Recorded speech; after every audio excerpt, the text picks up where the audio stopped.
Why not? All right, so I'm going to put this at the bottom right here, so that way it's not on Josh. All right, guys, here's the deal. I'm going to, again, read all these different scenarios, and the three of you, you're going to act as if you're on the college football playoff committee. You're going to tell me if all these scenarios happen, what 4 teams you would put in, again, should everything happen. So, are you guys ready? I was born ready, Blake. I've got eggnog. Oh, that's what I like to hear, Josh. All right, guys, you guys have to pay attention closely, okay? If you need me to say it again, I'll say it again. And again, if you guys are watching right now live on YouTube, go to the chat and share with us your top 4, who you would put in the playoff given these different scenarios. All right, guys, this is going to be a fairly easy one. Alabama, they beat Florida. Notre Dame, they beat Clemson. Ohio State, they make it in. Or they make it in. They're able to play in the Big Ten title game. Let me say it that, because we're going to talk about that later. Ohio State's able to play in the Big Ten title game, and they beat Northwestern. So you got Alabama, they win. You got Notre Dame, they win. And you got Ohio State, they win. Who would you have as your 4 teams? You don't have to go like in order who you'd have 1, 2, 3, 4. Just the 4 teams you'd have in with that situation. So I'll start. So we're saying that Alabama beats Florida, so that for me eliminates Florida. We're saying that Notre Dame beats Clemson. That for me that eliminates Clemson too. And we're saying that Ohio State plays and wins the Big Ten title. Mm-hmm. For me personally, I think it's tough to put. Look, I before we even really get into this, let me just say that again, this is the 3rd or 4th week in a row we've had this exact same group of 6. I'll say the same thing I said last time. I get it. For me personally, I would swap maybe a team or 2, but I totally get it. I have no issues with it. I still think it's tough to put in Texas A&M, put them in at that 4 spot, just to go back in and play against Alabama, a team that already beat them by 100, or that already lost to by 100 points. I think that's tough. So for me, this is when it comes down to what is Iowa State doing in their game? What is Cincinnati doing elsewhere? For me, that's what I'm going to look at. So I think your 3 easily are Bama, Notre Dame, and Ohio State. And then that 4th spot, I don't know if I'm taking A&M. And I know that there's going to be other things that have to happen for me to pick a number 4 team. So for the sake of transparency and moving forward and staying accurate, I'm just going to say that I do not put A&M at 4. I would just have Alabama, Notre Dame, Ohio State, and I guess A&M, just because, look, they're 5th, and regardless of what I think, they are ranked 5th in the country. So if Clemson loses and Florida loses by process of elimination, that would kind of put them in. I also don't really know who you'd put in instead. You can argue for Cincinnati. I don't really think Iowa State's a playoff caliber team, but because A&M's 5th, it would probably be A&M in that 4th spot. Yeah, Florida sort of holds the fate for what's going to happen to A&M, if you think about it, where the SEC championship is going to be Alabama, Florida. We're going to see a great game between the 2 of them. But, say Florida wins, where does Bama fall? Does Bama fall out? Does A&M jump in? So A&M sort of rooting for both Florida and Notre Dame for them to get a chance to go in. If all this scenario happens, Blake, that you said, which is, our favorite segment here, Blake's Hypotheticals, I think I think you put A&M in. I think it's going to be A&M if all of that progresses the way you said. Right. So it'll be interesting because A&M, they don't control their own destiny at all. I mean, everything has to follow in front of them. But I'd go with Cincinnati just to have them in because A&M, they're not the 5th best team in the country. Iowa State, they're not the 7th best team in the country. All right, guys, before we get to our next scenario, we do have a super chat from Vicente Castro.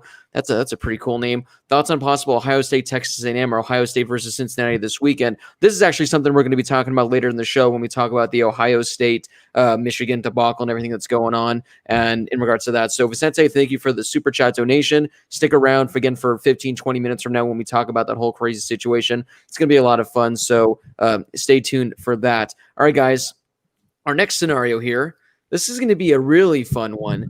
Oh, yay! Florida knocks off Bama in the SEC title game.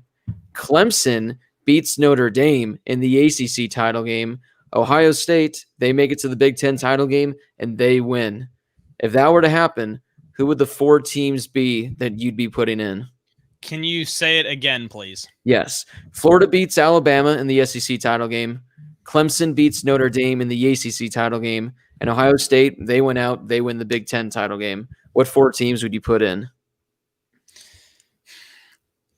So here's the issue. If Florida State wins the SEC title game, I think that guarantees them a spot. If Clemson wins the ACC title game, again, I think that guarantees them a spot. But now we get to a point where Ohio State, let's say they still go undefeated, they win the Big Ten title. How do you exclude them? But also, now you have to pick a one-loss team between Alabama and Notre Dame that I think the three of us can agree, or the four of us, the three of you, can probably agree that Alabama and Notre Dame have been the two best teams in college football all season long. How do you exclude? How do you pick which one to exclude? So, and that's the thing is, you know, if you wanted to use that conference thing as a hit at Notre Dame, you can't do that this year. They're in the ACC. They've beat everybody in the ACC, but they lose in the title game to a team that they've already beat. So I don't think you can exclude a team like Notre Dame, but I also don't know if you can exclude Alabama. So my hot take here is I think you slide Ohio State out. I think that's the best way to go about it. Is Alabama had one game canceled that they're trying to make up. Notre Dame has played 10 games. Clemson, for the most part, has played a full slate. But then you have a team like Ohio State that it's not their fault. It's not that program's fault in particular. The reason why they're playing a shortened schedule, whichever way you want to look at it. But again, in some of their games, they did not look great despite getting wins. Like the Indiana game, they did not play a great football game, but then they still go undefeated. I just think it's really hard to pick an Alabama or a Notre Dame to exclude in that scenario. So I say, as tough as it would be, I think the right team to exclude would be Ohio State. Yeah, I agree. I think you took most of the words out of my mouth. Is if Florida and Clemson win, they're in. That's pretty simple. And in that situation, Texas A&M is kind of done because they're not going to be playing in a conference title game. So then it comes down to, like you said, who do you pick between Notre Dame and Alabama? The only situation where one of them really could get knocked out is if one of them really gets blown out. Like if Trevor Lawrence comes into Charlotte and just blows out Notre Dame. That's the only scenario where I think you'd see one of those teams get bumped out. Otherwise, it's probably going to be Ohio State. Like you said, those lack of games is going to hurt them. And I know the Big Ten got started later than most of the country, them in the Pac-12. But those lack of games is going to hurt Ohio State, especially because, yeah, they have the win over Indiana, but the strength of schedule probably won't match up to the rest of these teams. Their strength of schedule is 40 points lower than the closest other team in the top four, Lyle. Whichever way you want to do it. So Ohio State's strength of schedule is like 70-something, 80-something, somewhere in that range. And the next closest is like mid-40s. So their strength of schedule isn't there. And does that change with Indiana winning games and being good? So is that like a week by week? It's an adjusted strength of schedule. So IU at the beginning of the year, Indiana's at the beginning of the year was much lower, as in was a tougher strength of schedule than what it is now. It's because of the adjusted with Penn State being bad and the other teams not playing well. So I mean, I think the two of you guys said it really well. Is the strength of schedule and the lack of games for Ohio State. I brought up something to this group chat earlier that I'll save for a little bit later in the show in regards to Ohio State. But, you know, I think Ohio State's the team that you would have to exclude, even if, you know, Florida over Bama, Clemson over Notre Dame. I just don't know who that fourth team is that you put in. Right. Is it a Bama, even though they lost, do you still keep them in there? Right. See, I think in this situation, I mean, Lyle, I think it was Lyle that said where Bama and Notre, or maybe it was Josh. I apologize, but Alabama and Notre Dame have been the two clear best teams in the country. However, watching Bama, I think they're the clear number one, where I'd say they're better than Notre Dame. Where even if I think Alabama loses by 14 to Florida, I think Alabama is still going to be in. Notre Dame, they're in a tougher spot where if Alabama were to lose to Florida, and I think it will depend on how Notre Dame loses to Clemson. If Bama beats Florida, I think Notre Dame could still lose by 17 to Clemson, and I still think they're going to be in because, again, they have been one of the best teams up to this point. It will be interesting, though, how these things kind of flip. But, guys, I'm going to bring up another scenario. Now, this is when things can get exciting as well, because I know people in the comments, they're talking about Ohio State, they're ineligible. Let's be real. The Big Ten, I'm leaning towards they're going to bend the rules and they are going to allow Ohio State to be in the Big Ten championship, which I think is the stupidest thing because at the beginning of the year, they said 3 games, you know, you're ineligible. Wisconsin, they hit 3 like a month into the season and they were already ruled ineligible. I get it. Ohio State's the best team in the conference. They want them to be in the playoff, but you can't go back on what you said at the beginning of the year. I get it. Indiana didn't rightfully make it to the Big Ten title game, but you can't go what you claimed, months ago. You just can't go against your word. However, I'm leaning towards they're going to do it. They're going to screw over Indiana, and Ohio State's still going to get in. But let's say the Big Ten actually stays strong to their word. Let's say they stay committed to what they said, and Ohio State, they don't play in the Big Ten title game. They don't play in the Big Ten title game. So let's say, Bama wins. Notre Dame beats Clemson. All right, so Alabama wins and Notre Dame beats Clemson, but Ohio State's not in their Big Ten title game. Do you guys think there's a chance? Let's for hypothetical situations, as I love, let's say Clemson loses to Notre Dame by 3. Do you guys think with Ohio State still being undefeated but not winning the Big Ten championship or not even being in the Big Ten championship, do you think a 2-loss Clemson team, who both their losses came to Notre Dame, one in overtime, one by a few points, would they be the first 2-loss team to ever reach the college football playoff, potentially over Ohio State, who at best is going to be 6-0? Can I jump in here real quick? Because this is what I brought up earlier is the hypothetical. And if I remember what Blake said after proposing it like 4 or 5 different times when he just asked us that question, is a win, an Ohio State win over Wisconsin in the second place game in the Big Ten.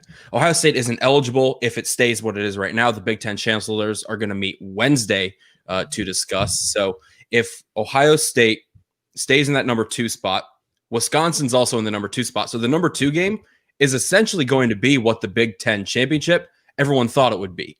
So will the committee look at that and say, well, a win for Ohio State over Wisconsin is more meaningful than a win they would have had over Northwestern? Even then, a win at this point would look a lot better over. I don't know how the matchups are going to work, but if they're able to face Iowa, who I think is ranked 16, 7, around one of those parts. It's 1-1, 2-2, 3-3, all the way down. So if you're right, if they can somehow get matched up against Iowa, again, I get Northwestern's in the Big Ten title game. No offense to Northwestern. I'm fairly convinced Iowa's probably a better team than Northwestern. At least I think it'd be a more respectable win. So you're right. This could actually be a situation where Ohio State not being in the Big Ten title game could actually work, in their favor. But again, I said this in our group chat about how the committee is kind of all over the place. With every week, it's something different they value.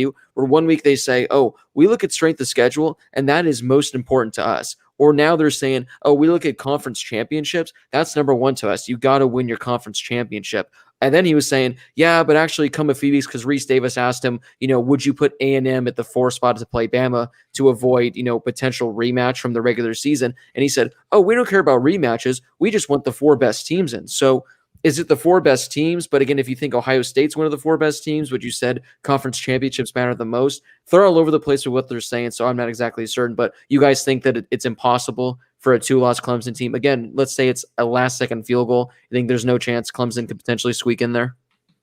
It depends what happens elsewhere for me, because I think that obviously if Clemson loses to Notre Dame again, there should probably not be a 2-loss team in the college football playoff. But with that being said, a Clemson team that loses to Notre Dame twice, I still think is a top 3, top 4 team in college football, instead of a 2-loss Iowa State team convincingly winning their Big 12 championship game and then jumping over somebody in. There it is. A&M. Hey guys, it's 5:22. This is the best start we've ever had. But look, like an A&M team that's not playing in their title game, who already got smacked by Bama, like they're going to be out. What is Cincinnati going to do? Are they going to schedule one more game? They're probably not going to get in at this point either. It's tough, because I think that Clemson is still probably deserving of getting in. But for me, it really does matter what happens elsewhere. Does Iowa State beat somebody big in the Big 12 title game? At this point, it's looking like it's going to be OU. Does a team like Cincinnati pull something off at the end and make a push? And I think that Cincinnati at this point, a team like Cincinnati and Iowa State, other than just taking care of business and winning convincingly, maybe if they can schedule another game here or there, we'll talk about those hypotheticals later. But like a team like Iowa State, I think a team like Cincinnati, the best they can hope for is a Clemson loss in the ACC title game. Is now you have a 2-loss Clemson team that's probably going to be pushed out, regardless of what happens with Ohio State. You hope for Clemson to lose, you hope for Florida to lose, and hope that maybe you can kind of squeak in there. I think that's what Iowa State and Cincinnati are hoping for at this point, is this exact scenario. Yeah.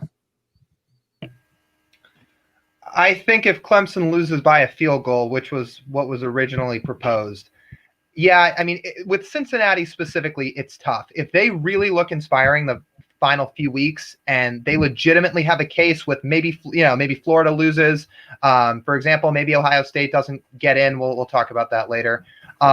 Maybe Cincinnati. Other than that, I would rather see Clemson in with 2 losses if they lose by a field goal compared to the rest of the pack. I mean, Texas A&M compared to Clemson, I could really care less that Clemson has 2 losses if both losses are by a score, especially because, I mean, ask any fan. If you're talking about getting the best 4 teams in, the 4 of us have sat on this show week after week and said, Texas A&M, yeah, like they're not really it. If Clemson and Alabama square off in that 1 versus 4 game, even if Clemson has 2 losses, I feel like more people are going to be excited. More people are going to be more excited to watch that game than a rematch of A&M and Alabama, where A&M just lost by 3 scores and put up a pretty uninspiring performance, to be honest. So in that situation, I would probably keep Clemson in with 2 losses. That first Clemson Notre Dame game was what, 2 or 3 overtimes? 3 overtimes. And you're going to discredit a team for losing to the now number 2 team in the country in 3 overtimes. Say this game does come down to a single score, a field goal, hell, even going into overtime again. I think if it is down to that narrowest of margin, like we've seen these 2 teams have this year already, I see no reason why we don't get a 2-loss Clemson team in the playoff if their performance is up in standard with, Clemson football and championship level football, which from every week we've seen this year, it is so far. Right. So, Brady, I'm going to ask you right now. We're done for all my game is over. The hypothetical situation, scenarios, all that fun stuff. So, while you get up the next banner for 7 through 25, where we're just going to share our thoughts and a few things just on some rankings there. I'm going to ask this to you guys. Where let's say the 4 of you, or I guess the 3 of you, 4 of us. You guys are on the committee and you have a vote right now. Again, a lot can change in the coming weeks, but according to you guys, who would your 1 through 4 be at this very moment before we get to this? So we can get to this. So you don't have to go too in depth. You can just tell me who you would have 1 through 4 right now.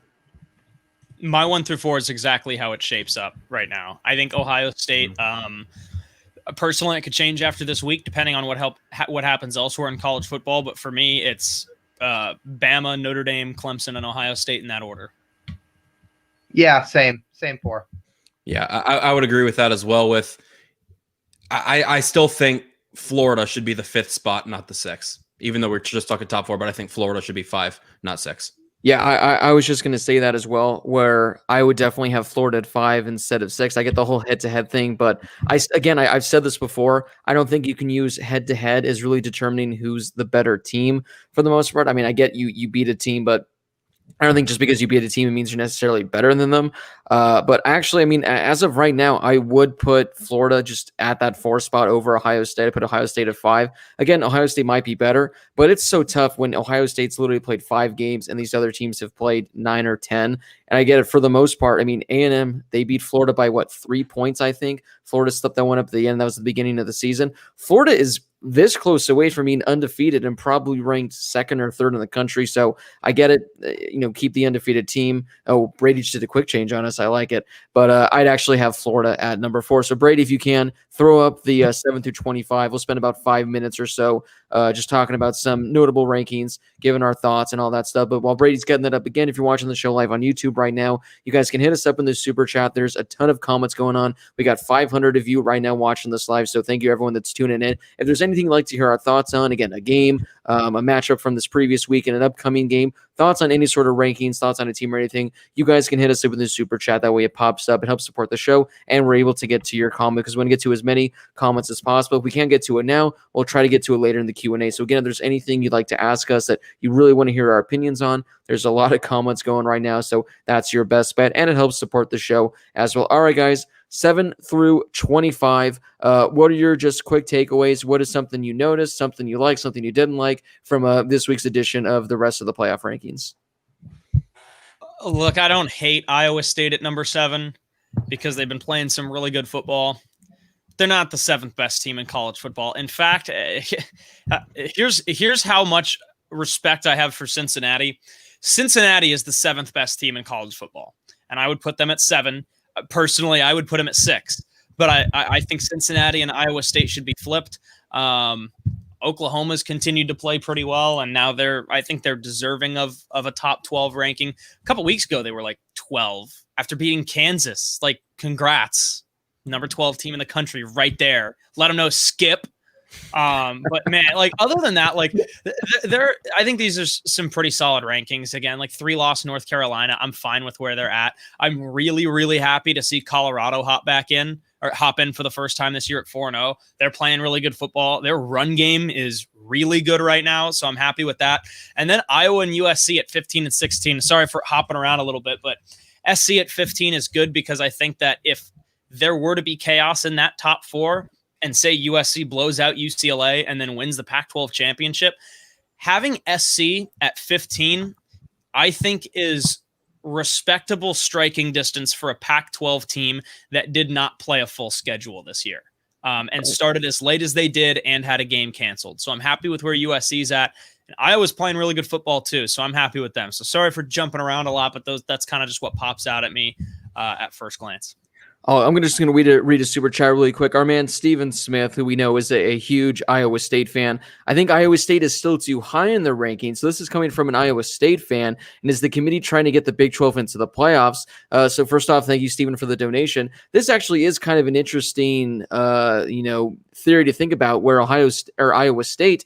Are they putting them at 7 so that way, for the most part, if Iowa State, wins the Big 12 title game and there's a ton of chaos in front of them, as in like Florida loses, they're out, Clemson loses, they're potentially out, Ohio State, maybe somehow something happens and they lose to Northwestern. Now all of a sudden they have a reason where Iowa State's at 7. Moving a team from 7 to 4 isn't the craziest thing, whereas Oklahoma is sitting there at 11. So I guess they're saying for the Big 12, it's either Iowa State or it's nothing, because you can't move Oklahoma from 11 to 4. That's impossible. But Iowa State, especially, depending on how they look and what happens in front of them, I think the committee's just saying, again, in case there's a lot of chaos that goes down, we want to have Iowa State at 7, so that way we don't receive a lot of crap by moving them up 5 or 6 spots. This way we're only moving them up 3, and it's not too controversial. I like what he brought up. I think that actually might be maybe what the committee's thinking with this, because it is kind of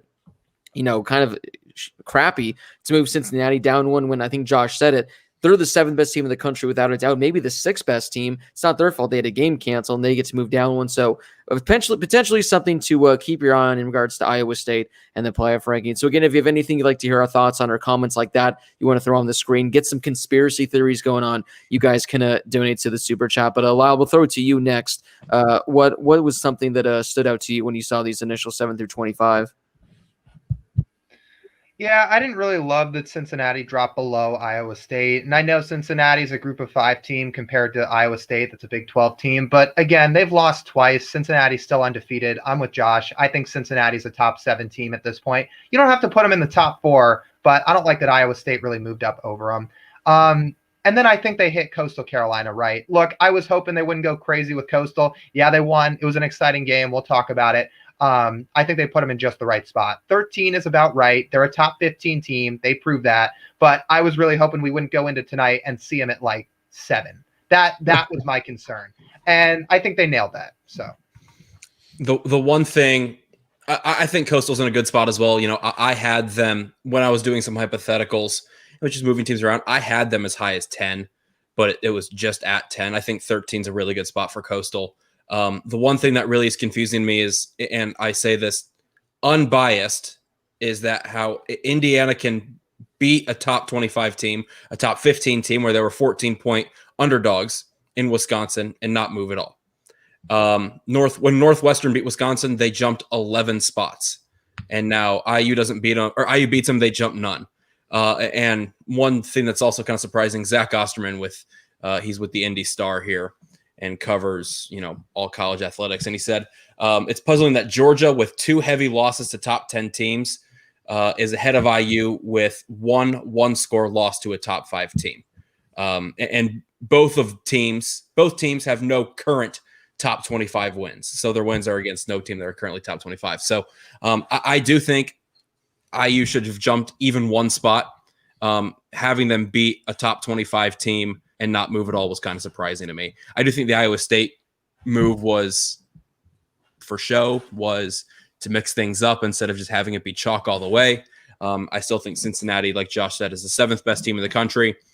BYU, having them drop not too far, as I think for the scenario that they were put in, short preparation, short notice, like Lyle said, we'll talk about this later, but I think still top 20 is a really good spot for a very good and a very impressive BYU team that, came down to a single play. Right. Really quickly, where was USC last week in these rankings?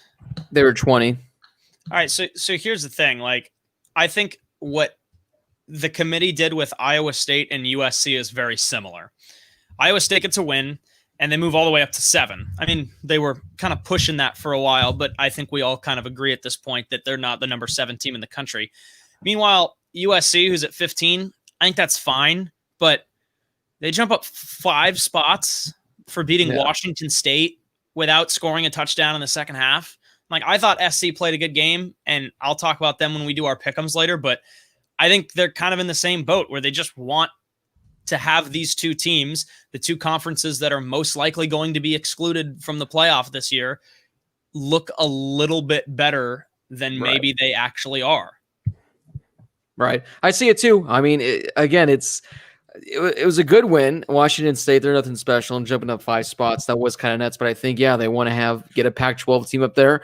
The all-state playoff predictor still gives SC like a 20% chance of making the playoffs somehow. So I guess if literally every team in front of them somehow loses, this way they say, every team lost. So next week, let's get SC up to 11, and we'll jump them up. They're saying there's a 20% chance that everybody's going to lose, and USC is going to blow out UCLA and blow out whoever they play in the Pac-12 championship. Yeah. And you're still banking on all of those teams to lose. I do have one thing I have to say really quickly is a few weeks ago, we had a question in the Q&A that said, what are the percentage odds that both Oklahoma and Texas finish the season unranked?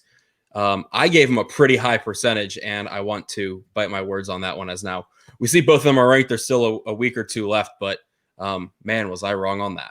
Hey, it's all good, dog. It happens to the best of us. Yeah. Happens to the best of us. We got a super chat donation from our man Cole. This is kind of a fun one, guys. We haven't even really mentioned this up at all. So, I mean, you guys can just give me a yes or no answer on this. If all teams that are supposed to win, but Northwestern beats Ohio State, I kind of mentioned this, a few minutes ago when I was talking about if Ohio State loses, they're out completely. Is there any world out there, again, could be just a quick yes or no, that Northwestern somehow makes it in? I'll start off. Cole, if you're a Northwestern fan, props to your Wildcats. We've actually had a Northwestern alum join us on the show in the past, our man Peter.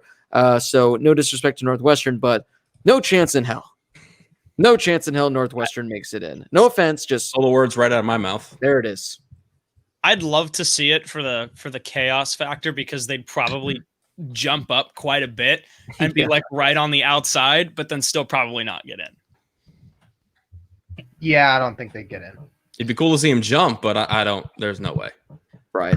BK, if you're able to just throw that graphic up really quickly again so I can quickly share my thoughts. Again, if there's anything you'd like to hear our opinions on, our thoughts on, that super chat over there. It could be $1, it could be $2, however you want. However, want to hear our opinions on. Yeah, my initial thing, again, Iowa State, I don't think that's right having them above Cincinnati. Georgia at 9, that's an absolute joke. Again, their 2 biggest games of the year. They got absolutely blown out, and I just don't see the purpose of having them at number 9. They are not the 9th best team in the country. Indiana at number 12. Brady's got it highlighted right there so they can stand out and look beautiful.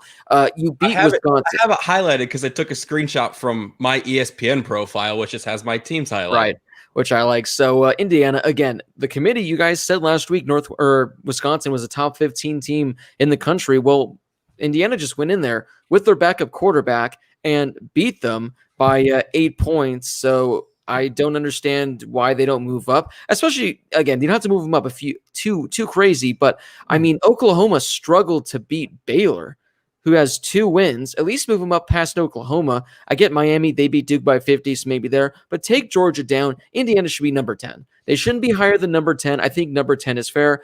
Coastal Carolina, Lyle hit it perfectly. They definitely didn't deserve to be in the top 10. I think at the absolute highest, like seeing them at 10, that would have been cool. But I think I said this to the group chat. I want to see him at the very lowest at number 12. I got no problem with 13. I guess they're swapping spots with BYU. We're going to talk about this game in a bit because it was quite the game. And pretty much looking at this other stuff, guys, Oklahoma State literally on a week-to-week basis, they literally move up 7 spots. They move down 8. They move up 7 again. and they lost against. Now they dropped like 7 spots, so that was absolutely nuts. North Carolina, they're still in there. They didn't move at all after a thrilling, I think, 40-point victory over West Alabama. I didn't think they'd pull it out, but they didn't cover, so good teams win, great teams cover. And how about seeing the Louisiana Ragin' Cajuns at number 19? Now, we're talking about all these great conference championship games next week. Coastal Carolina versus Louisiana is going to be a fun one to watch. That's for certain, a top 20 matchup. And how about the Colorado Buffs coming in at number 21, representing the Pac-12, are literally the Pac. Screw the Pac-12, man. Oregon, they're a joke. Washington, they were ranked last week for the first time. They lose to Stanford. They're a joke. So, hey, we got SC at 15. We got Colorado at 21. Yay us. And then how about this? You got Missouri all of a sudden in the SEC coming in number 25. So, well done, Missouri. Well done. Coach Drinkwitz. Good for him. Yeah, they've been doing a lot of great things over there. So those are my thoughts. Guys, Cole Converse wants to know really quickly, again, in our super chat, hit us up there. What makes Cincinnati's resume better than Coastal's? Now, I'll start this off where Coastal has the better resume. I think we all can agree with that because Coastal, they beat BYU, who's ranked, I think, 17. They beat Louisiana, who's ranked 19. They beat App State, who's, probably a top 35 or 40 team or so. Since Coastal's resume is better, Cincinnati's just the better team. I think we all can agree on that, the four of us, right? Better offensive numbers, better defensive numbers, and all of their team stats are comparable with the Notre Dames, the Clemsons, the Ohio States, the Floridas of college football. And when you look at what they've done to teams, I think is more impressive. So yeah, when you look at some of those wins, like Blake mentioned, the Louisiana win, obviously the BYU win from last week, those all go in Coastal's favor. But at the same time, I don't think it would be fair to say that Cincinnati's schedule is significantly worse, for example, because they do have some pretty good wins over teams that either were in the top 25 or just on the outside of the top 25, teams like UCF and Memphis. And hey, I would love for them to figure out a way to play somebody else this week too. But I think that the strength of schedule, I think, is the only thing that swings in Coastal's favor. 89 and how good they are at just absolutely abusing quarterbacks behind the play. 89 to 63 is the differential on strength of the schedule. Coastal's is ranked 89th, since he's ranked 63rd. So a pretty big swing there for strength of schedule, 25, 26 point differential. Yeah. Right. In favor of Cincinnati, right? In favor of Cincy, yes. Yeah. Yes. And think about, and I'm not trying to take anything away from Coastal because I think they've proven that they're a top 15 team at this point, especially with the win over BYU that they absolutely deserved. But take that BYU win out. Like, just let's say they never played that game. Where's the strength of schedule at then? Is it even? It's not top 100. It's probably not top 100. Yeah.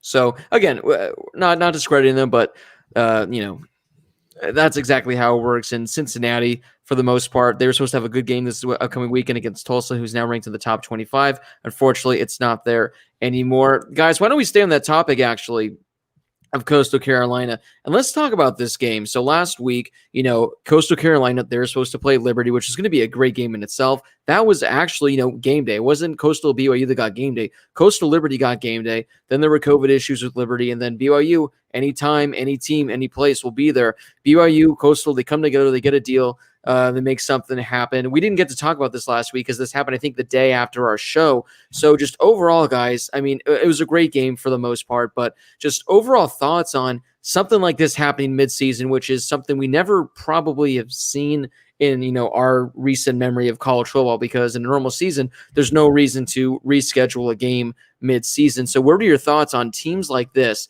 especially two top 20 teams having seasons like this, saying, you know what, we're going to risk everything our season has done so far. We're going to risk our chance of a New Year's Six Bowl, I guess BYU's chance of a playoff spot, and BYU just flying to South Carolina and making this game happen. I think it's impressive that they were already in Conway or Myrtle Beach, I guess is the closest town, or the closest city. They were already in Myrtle Beach before the game got canceled, which I think is baller. Like, the fact that we're like, all right, we're going to come in, we're going to take game day, we're going to take your spot in this game, and then we're going to play while the other team was still there. I think that's hilarious. The team hauler, the trailer, left like 2 days before the game. Yeah, I think it's impressive what BYU did, and the fact that they were willing to go out there, and the fact that they said, like the any team, any place, which is a different conversation than we had a couple weeks ago. But the fact that they the fact that they flew out there immediately and were ready to play a game with zero preparation for Coastal Carolina is impressive, and it's just tough that they lost. Like, that sucks for them. Yes, and all the BYU players, not only did they do this, they did it with their 15 wives that they each have. The Mormons versus the Mullets will go down as one of the greatest named games ever.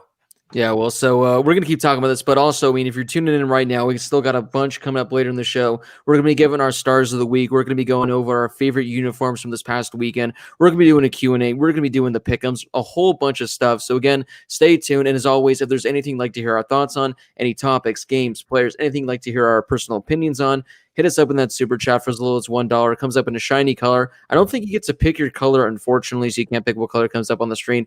We'll give our thoughts on that, and we continue to interact with you guys, help support the show, and whatnot. But yeah, Lyle, what are your thoughts on Mormons versus Mullets? Which side are you on? I think you have to be on the Mullet side. I mean, they were the ones that, by a yard, pulled out the win. By the length of a mullet. Yeah, this was by a length of a mullet. There you go. Yeah, I mean, this was a pretty exciting game, and it was kind of a tale of two opposites because, I mean, okay, first off, sure, Tyler Algier had a good game. He went for over 100 yards rushing. He punched in a touchdown.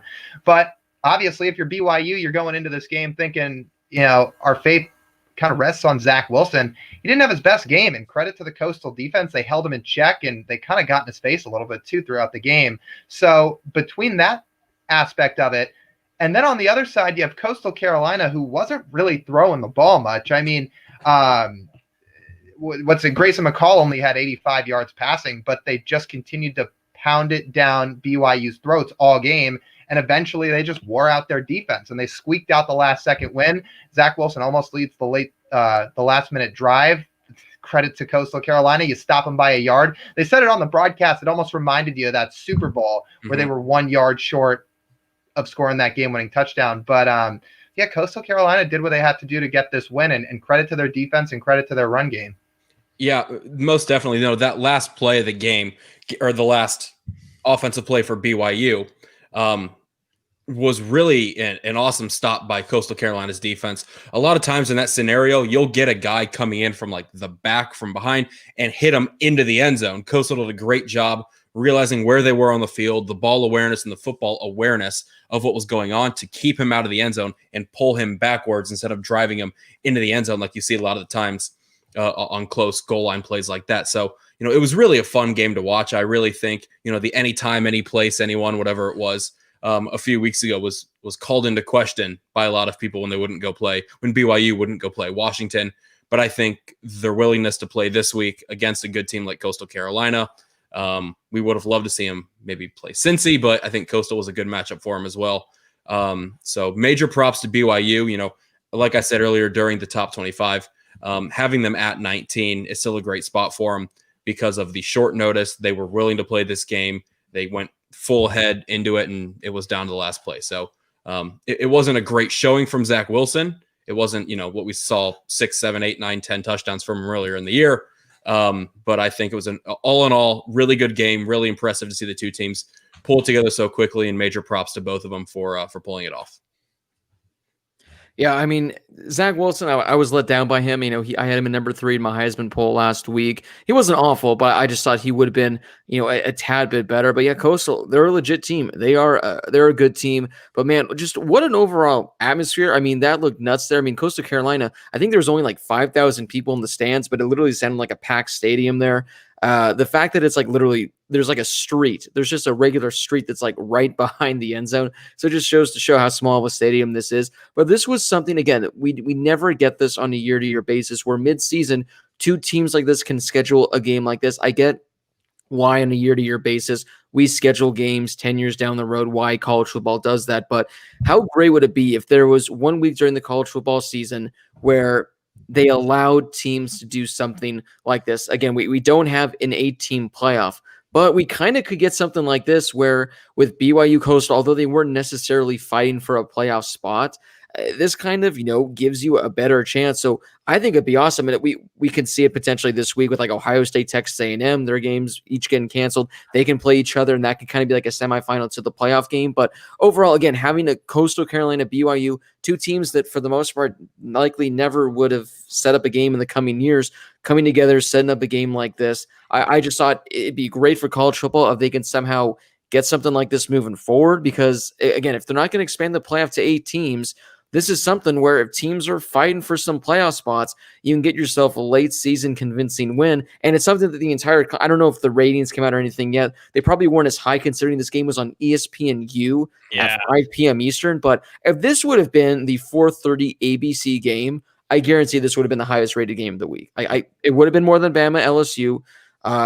Everyone would have wanted to watch this game. So it's a shame it couldn't be on that channel. But again, you'd have so many great mid-season games that would just make college football that much better. I agree. And Blake, you said a minute ago, how cool would this be if we got this, more regularly during college football?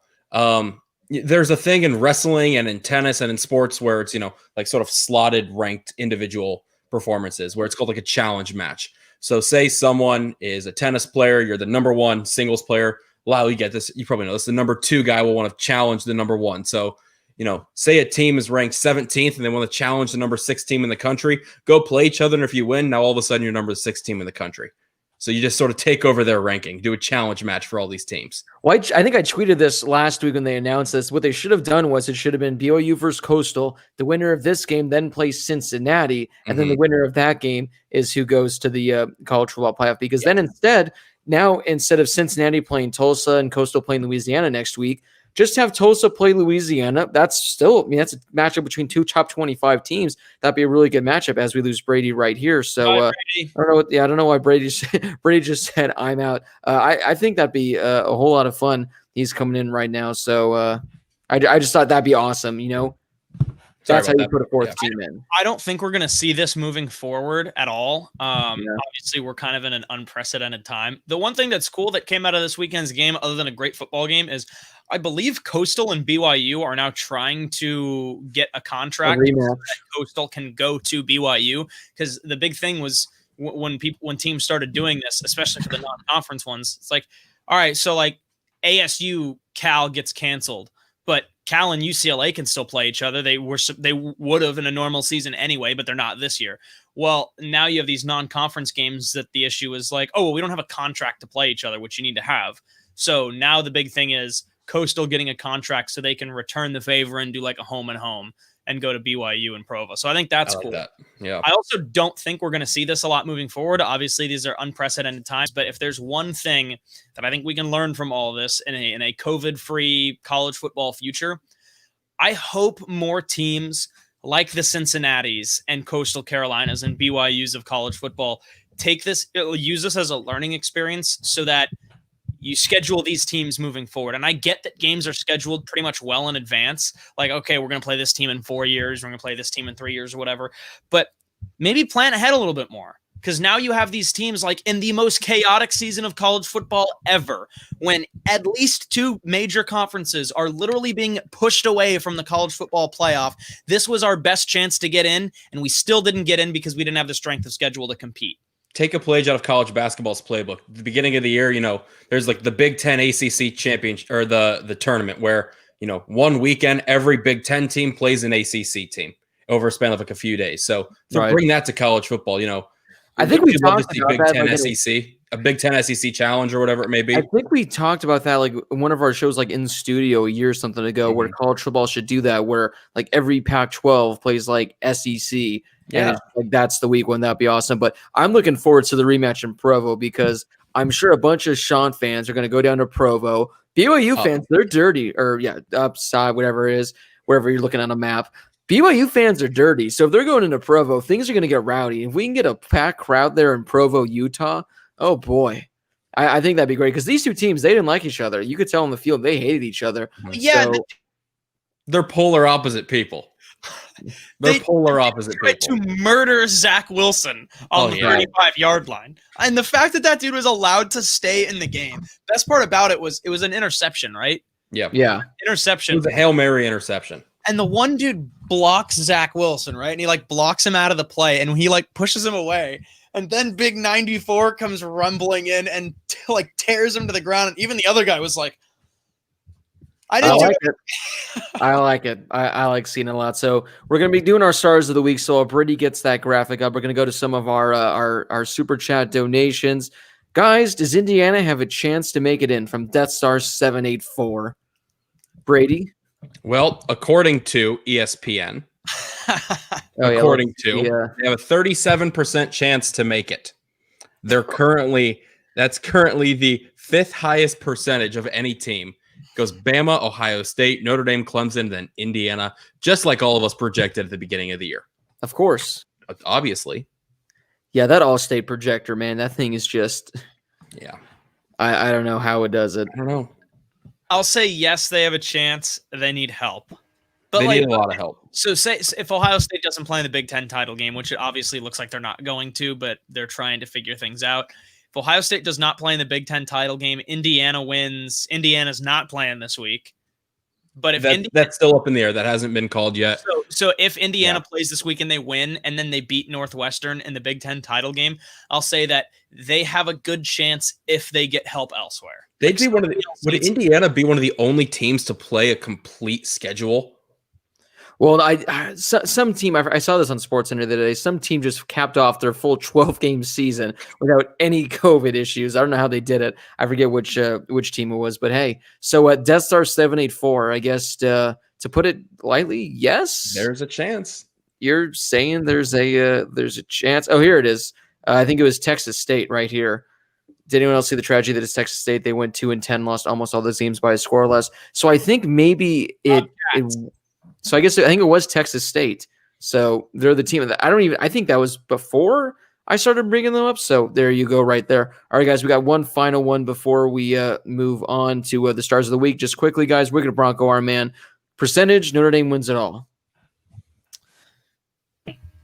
I would say 25%. Statistically thinking.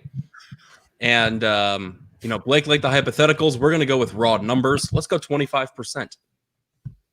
Blake's going to say 26% just to be Blake.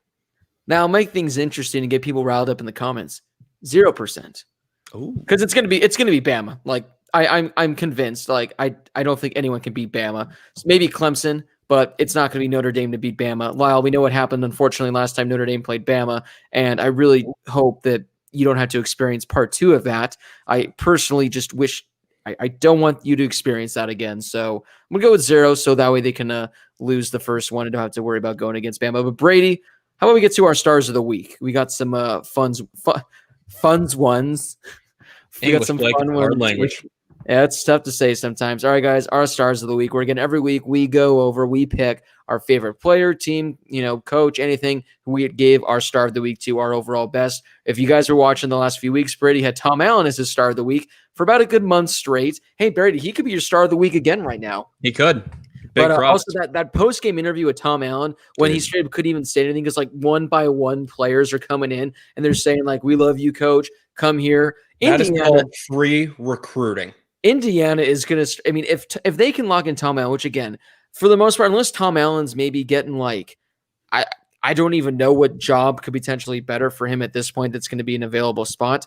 Tom Allen's not leaving anytime soon. And if these guys are coming in and Tom Allen's going to be staying there, Indiana, I'm not saying that they're going to be top 5 in recruiting, but I think they're easily going to be top 25. They could be top 15 because, again, if I'm a player, unless I'm going to play for like an Urban Meyer or unless I'm going to play for, I don't know, maybe like an Ed Orgeron or something like that, what other coach do you want to play for in the country more than Tom Allen? Well, this last week on Sirius XM, Coach K has like a weekly show he does, and he had Tom Allen on the show.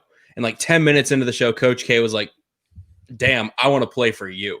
Right. And so, Blake, real quick, in December, Tom Allen signed a 7-year, last December, 2019, $27.5 million contract. So 7 years is a pretty long time for a college football contract. That is. So there's our Tom Allen talk of the week. He's the man. Yeah. All right, Lyle, let's kick things off with you, since yours is the one all the way on the left with your star of the week. Okay, my star of the week, Miami quarterback De'Ara King. So Miami as a whole absolutely cooked Duke this past weekend, 48-0. And De'Ara King, a guy who early in the year we talked about as a potential Heisman candidate, he's fallen off a little bit since then. This weekend, he was really good. 248 yards, 3 touchdowns through the air. He adds an additional touchdown on the ground with 46 yards rushing. And clearly those 4 touchdowns a big factor into Miami's win. So again, Miami's been a top 10 team, even though they probably won't get into the top 4. De'Ara King, kind of same story, probably a top 10 quarterback in the country and maybe a top 10 finalist for the Heisman, even though he won't win it. But all in all, really, really good year and probably the best quarterback Miami's had in a long time. Yeah, I mentioned this I posted a video yesterday, but it seems like Miami has to be the most underrated team in the entire country this year. And De'Ara King, who even just 2 years ago had, I think, a total of 50 touchdowns, he was a huge transfer coming in this offseason. And maybe it's just West Coast out here. We don't hear as much, but I'm just shocked with how little we're hearing about De'Ara King and we're hearing about Miami. And De'Ara King's been fantastic this season, but I just feel like he's on no one's Heisman radars. I mean, he's essentially putting up numbers like this on a week-to-week basis.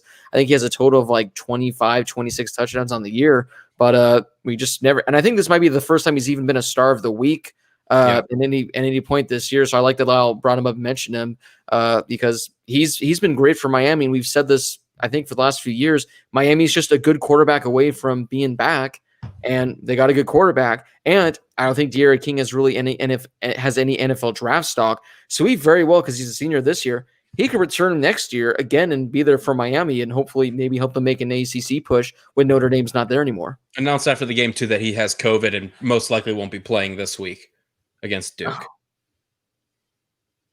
De'Ara King. That's tough. Yeah. All right, Josh. So after the first quarter, I narrowed my star of the week for this week down to 2 players, and that was Amon-Ra St. Brown and Keaton Slovis. And although their end of the game stats ended up looking pretty good, SC kind of turned it off a little bit in the second half. And as Mary Molina asks, where Amon-Ra St. Brown? It's a good question. SC kind of turned it off in the second half, and again, like, I think my dad and I were talking. One reason why we think teams like Clemson and Alabama and LSU last year and Ohio State are just constantly reloading at this current state of college football is because you beat people so badly and run up the score in the first half that your backups come in and get tons of game experience before 2 years before they're going to be a starter. And they do this every year. So SC started plugging in a bunch of reserves in the second half, and they kicked like a field goal in the second half. Whatever, it was fine. But they also didn't have the ball like at all in the fourth quarter. Washington State's garbage time touchdown was a 10-minute and 55-second drive, which is insane. What? That's like an Army-Navy kind of game. It was like high school or middle school, like Pop Warner. Yes, 10 minutes of game time. It was like Pop Warner. First of all, they used 3 quarterbacks on their final drive of the game. Like, for whatever reason, 3 different quarterbacks. They would go to the sideline every play to get the play.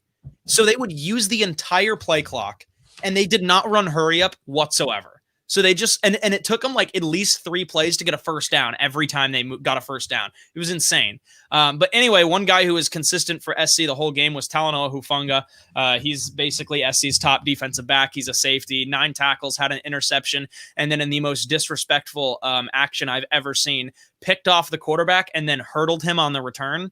And then now he also leads the Pac-12 in interceptions, leads SC in tackles, and SC's been without their top linebacker the last couple weeks, E.A. Naoteote, who's now in the transfer portal, so that's fun. Say it right, Josh. Say it like Pete said. Palie Naoteote. There you go. So basically, and he ended up playing linebacker most of the game for SC because Clay Helton said, with how many weapons Washington State has, we need as many defensive backs on the field as possible. So he played linebacker the whole game and was fantastic. And he's been SC's best defensive player for the last few years. And I don't know, it's cool to see an SC guy as a star of the week. First time we've seen a Pac-12 guy as star of the week, I think. So, or except for Jamar Jefferson last week. Jafar. Yeah. Josh, what you just said there, having him play linebacker is actually going to be really helpful for him. That's going to be a great, we saw him play last year. He's such a good talent, but if he goes to play at the next level, put him right at the nickel, and he's a great nickel nickel safety, nickel backer. So he's a freak out there.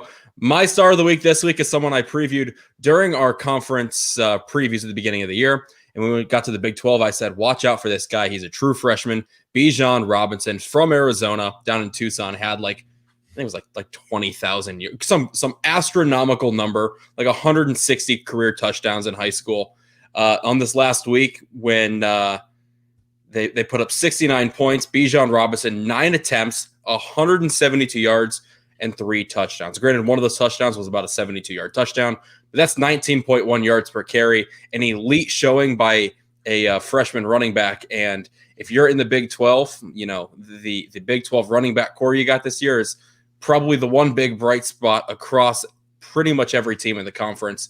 Look at Breece Hall and Bijan Robinson. I was going to pick Tom Allen for this week, but decided to stray away purely for the fact that I wanted to go with someone else. But my one more Tom Allen note is there are only 2 teams who are who have at least 3 wins against top 25 teams, and that's Indiana, who's 3-1, and Alabama. So go Hoosiers. But Bijan Robinson. Hop in here real quick. Bijan Robinson went to Sal Point Catholic, which is in Tucson. In his freshman year, he rushed for 378 yards in 9 games. So, yeah, that's 378 total yards as a freshman. Not much. His career numbers, he had over 7,000 rushing yards after just 300 in his freshman year, 103 touchdowns in his career, including 38 as a senior, and over 2,200 rushing yards. And he ran for 100 yards more than 32 times in his career. Those Derrick Henry high school numbers. Yeah. So pretty good.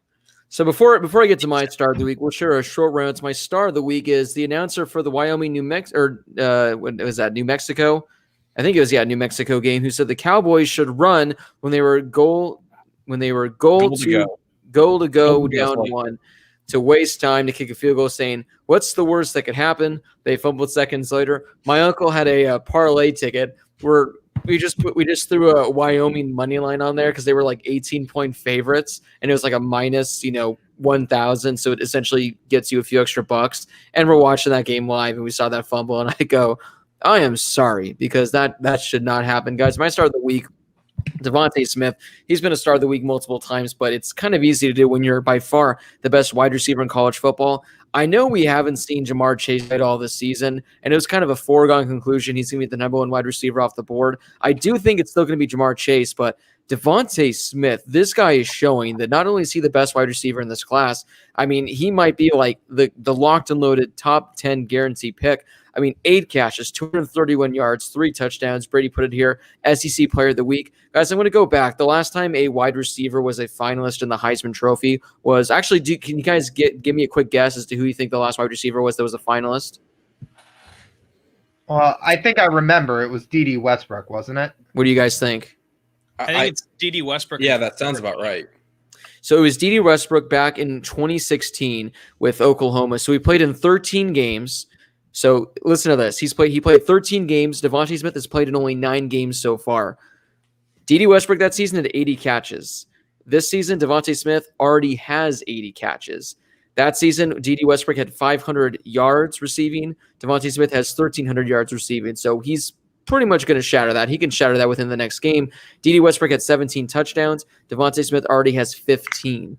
So Devontae Smith is going to shatter all 3 of those, and D.D. Westbrook was the Heisman finalist. He's been fantastic for Alabama this year. Again, best wide receiver in college football so far.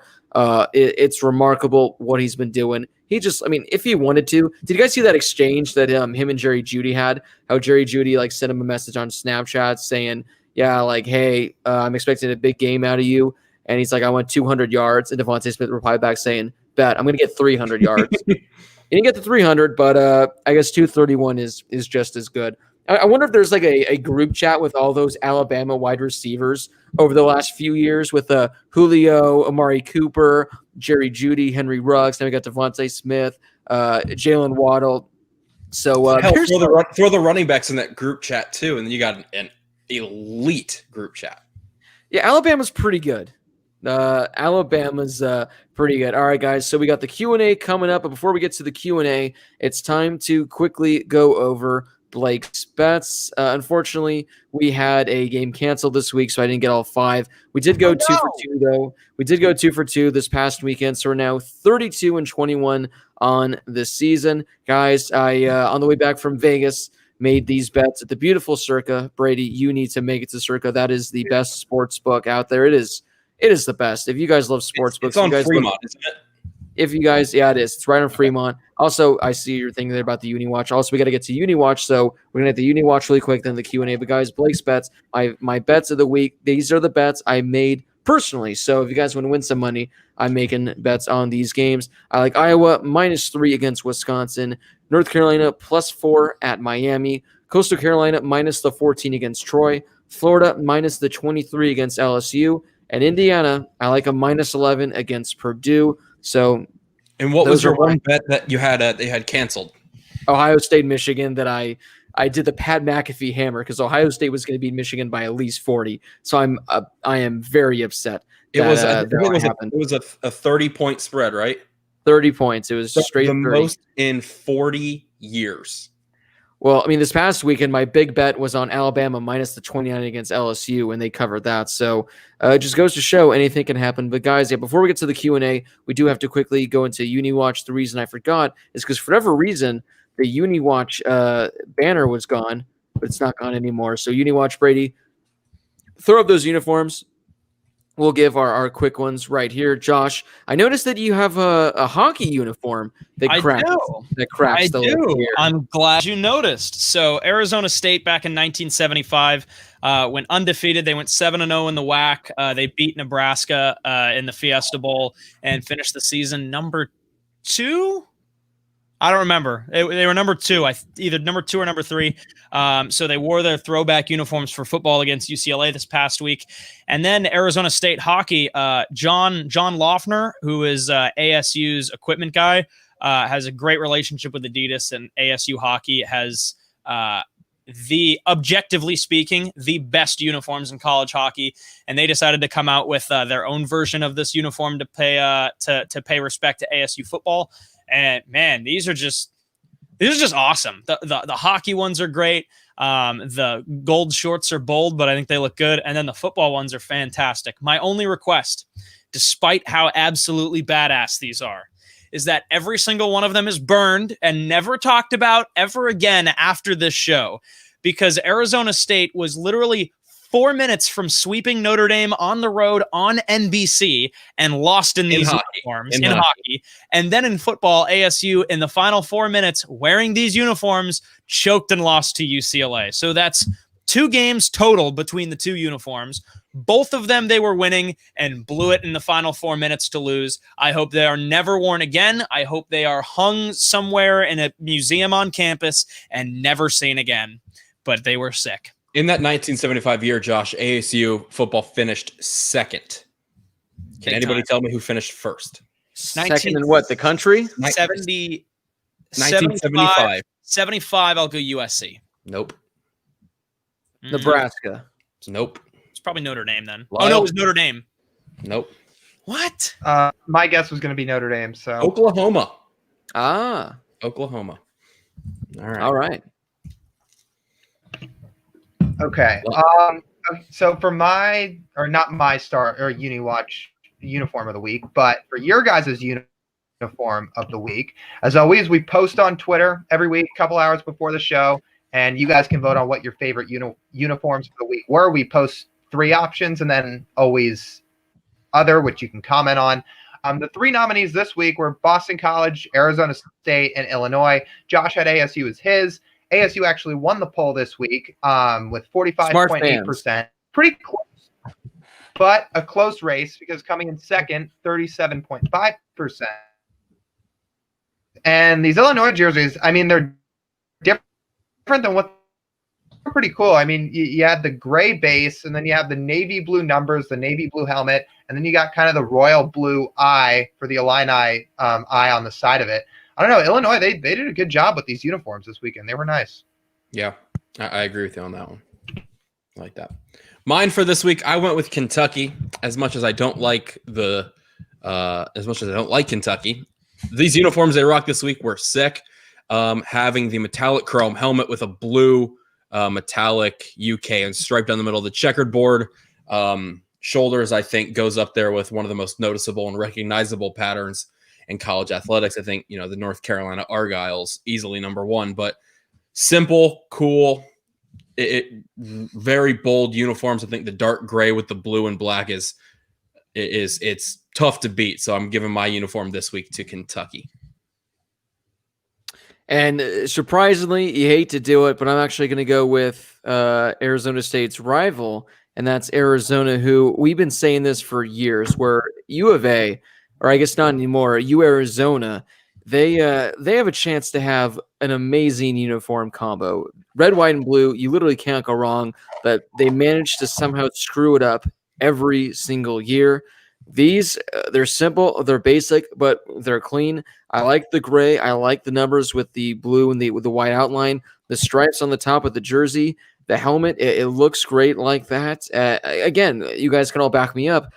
It's such a simple combo that it really seems like it's impossible to screw up, but somehow they always mess it up super, super badly. But these, again, basic for the most part and simple. But if they just made these their permanent like road uniforms, I think it'd be a huge win. I texted you guys this in the group chat.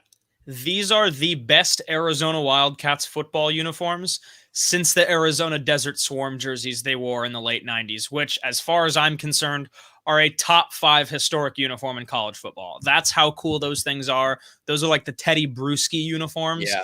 Those are phenomenal, and these are the best jerseys they've had since. The number font is terrible, and as a broadcaster, I always hate their numbers because they'll wear like dark red on a dark blue jersey with like no outline, so you can't even see it, which is terrible. But like these are I don't think there's anything wrong with these. And you guys know how picky I am with uniforms, and I think these are great. If only college football players were allowed to wear like chrome visors, because having those visors on all the helmets would be sick too. Mm-hmm. Right. All right, so those are our unis of the week, but I think, guys, it's now time to get into the fun part of the show, the Q&A, so you guys can hit us up in the live chat. You guys can ask us a question, about anything you guys would like. There's a lot of comments currently going on in the live chat right now, so if there's something, again, you really want to hear our thoughts on, it could be something with the playoff rankings, could be something with the game from this past weekend, could be something from this upcoming weekend, a player, anything like that. You guys can help support the show. You guys can hit us up with this super chat. Could be as little as $1, could be a few dollars. We got our man Steven Smith coming in with one right now. Guys, this is something we haven't really talked about because normally we wait for the offseason when we talk about coaching changes, but Urban Meyer, as always, he's getting rumored to go to a few different places. Also, I don't know if you guys saw it when they brought it up on the show this Saturday when they were talking about Urban Meyer going to Texas, and he just looked like he wanted to get out of there immediately because he was so awkward. But what are your thoughts on Texas not getting Urban Meyer and continuing to go with Tom Herman as their coach next season? They need to finish strong, and I think Tom Herman's a good coach. I think he's absolutely on the hot seat, and I think he deserves to be on the hot seat. But for me, it's kind of, Blake, I hope this doesn't hit you in the wrong spot, but it's kind of like a Doc Rivers thing for me, where I think he's a great coach. I think he came in with really high expectations, and every single year the expectations are high, and he just doesn't deliver. So, and I understand it's a little bit different from Doc Rivers because, they've had some really good years where they choked in the end. And there's been years where Texas just straight up forgot how to play football and never showed up in the first place. I think he's a good coach. I think he's deservedly on the hot seat. And if they finish strong, I think he deserves to keep his job for at least another year. And hey, get a new quarterback in there. Sam Ehlinger has been phenomenal for Texas, but you're going to get a new guy next year, and you've got a young running back like Bijan Robinson. You've got some good weapons. Why not let him continue to build a little bit longer before you shorten that leash? Hey, Sam Ehlinger could be back next year if he wants. No eligibility for guys this year. Remember that. Mm-hmm. So if he wants, he can come back. That's true. Trevor Lawrence still has like 3 years of eligibility if he wants. Wait, how many? If this were a regular year, how many games did he play in? Because you can play in like a certain number and not burn a redshirt year. All right, so he has 4 years of eligibility left. You can play in 4 games and not burn a redshirt. Never mind. Let's see. I'm not sure Urban Meyer really takes a coaching job somewhere else or not. Like, he's come out and said that he really wants to focus on his health and he's okay being away from college football. We'll see how that plays out over the next few months. I actually kind of believe him, but we'll have to see. I'm okay leaving Tom Herman in his job for another year. I think give him one more year. if he finishes as a top 10, top 12 or so team, then maybe he's doing what you've asked him to do, especially if they can win the conference. I don't know. Texas is it's just such a hard job. Like, it's almost like there's no winning at that school because they're expected to be so good every year. You can't please the fans. And it's just like whatever you do, it's not enough unless you win the national title, go 15-0 and beat every team by 40 or whatever. So, I mean, I think Tom Herman's done a decent job for the most part. I certainly do think there's a chance they make a change in the near future, but I say give them one more year. Yeah, I say give him one more year as well. I think the one thing that I'm looking at with Urban Meyer is he does a great job in the booth. Obviously, I think everyone knows he wants to get back to coaching. But if you look at it, I'm guessing Fox is giving him a pretty steady paycheck. When I say steady, I mean very, very, very large.